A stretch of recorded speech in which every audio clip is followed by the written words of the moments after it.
കുറുമണ്ണ saint John സ്കൂളിൽ ഹരിത food fest സംഘടിപ്പിച്ചു. ഇലക്കറികളുടെ പോഷകമൂല്യവും ആരോഗ്യപരമായ പ്രാധാന്യവും വിദ്യാർത്ഥികളെയും രക്ഷിതാക്കളെയും ബോധ്യപ്പെടുത്തുന്നതിനായാണ് ഫുഡ് ഫെസ്റ്റ് സംഘടിപ്പിച്ചത്. ചീരയില, മുരിങ്ങയില, മത്തനില തുടങ്ങി വിവിധതരം ഇലകൾ ഉപയോഗിച്ചുള്ള വിഭവങ്ങൾ കുട്ടികൾ ഒരുക്കി. ഇലയട, ഇലക്കറി തോരൻ, മുരിങ്ങയില സൂപ്പ്, ചീര കട്ട്ലേറ്റ്, ഉപ്പേരി തുടങ്ങിയ വ്യത്യസ്ത വിഭവങ്ങൾ മേളയുടെ ആകർഷണമായി.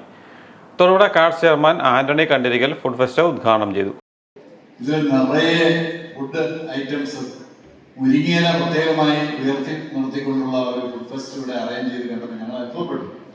ഇത് ഒരു സബ് ജില്ലാടിസ്ഥാനത്തിലല്ല, ജില്ലാടിസ്ഥാനത്തിലുള്ള ഫുഡ് ഫെസ്റ്റിനെ പോലും വരുന്ന ഒന്നാണ്. ഞങ്ങളിന്ന് കോട്ടയം റവന്യൂ ജില്ലാ കലോത്സവം നടത്തിയാൽ പോലും ഇത്രയും മനോഹരമായി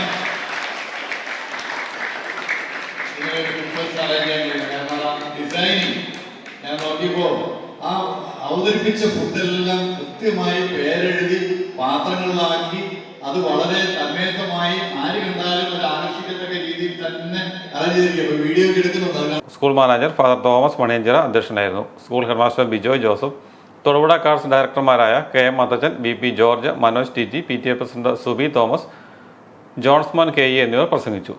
ഭക്ഷണക്രമത്തിൽ ഇലക്കറികൾക്ക് നൽകേണ്ട പ്രാധാന്യം കുട്ടികൾക്ക് നേരിട്ട് മനസ്സിലാക്കാൻ ഈ പരിപാടിയിലൂടെ സാധിച്ചുവെന്നും ആരോഗ്യകരമായ ഒരു തലമുറയെ വാർത്തെടുക്കുക എന്നാണ് ലക്ഷ്യമെന്നും സ്കൂൾ ഹെഡ്മാസ്റ്റർ ബിജോയ് ജോസഫ് അറിയിച്ചു.